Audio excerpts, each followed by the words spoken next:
এই মালতী, তোর তো আজের বিয়ে বাড়ি আছে, তুই এ কি চাদর গায়ে দিছিস রে?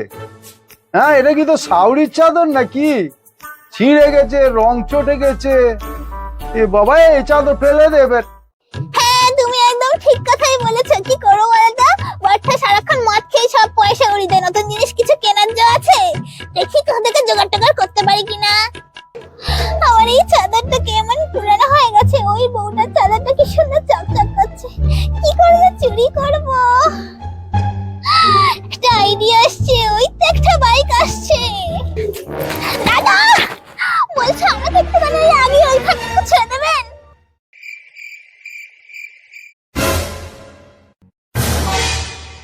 বাবা আমার চাদর নিয়ে চলে গেছে, বাবা আমার চাদর নিয়ে চলে গেছে। লোকটা কিছু বুঝতেই পারলো না, চাদর থেকে সুন্দর চুরি করে নিয়ে চলে গেলাম। এবার এটা পরে আমি বিয়ে বাড়ি যাবো।